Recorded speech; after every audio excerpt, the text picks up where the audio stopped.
Welcome back to ClearTask. If your ChatGPT is lagging, freezing, or taking forever to respond, you are not alone. As conversations get longer, your browser gets overloaded with background code and data, causing massive slowdowns. Here are the best ways to fix ChatGPT lag immediately. First, reset the chat with a summary. When a conversation gets too long, ChatGPT keeps every single message loaded in your browser's memory. Instead of struggling with the typing delay, ask ChatGPT to summarize the discussion. Simply type, "Summarize everything in this chat so I can paste it into a new session without losing context." Once generated, copy the summary, open a brand new chat, and paste it.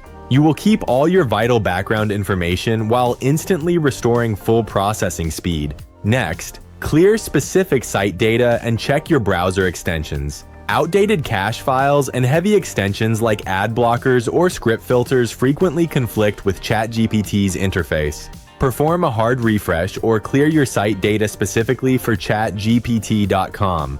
If the interface remains choppy, try temporarily disabling your extensions or testing the prompt inside an incognito window. Another highly effective method is optimizing your platform and model settings. If you are utilizing advanced models, ensure you select fast mode from the top drop-down menu if your task does not require deep extended reasoning. Alternatively, switch from the web browser to the official desktop or mobile app, which renders text elements much more efficiently and drastically reduces system resource usage. Try these steps to get your AI workspace running smoothly again. If this tutorial helped, leave a like, subscribe to ClearTask for more direct solutions, and let us know what worked for you in the comments. See you next time.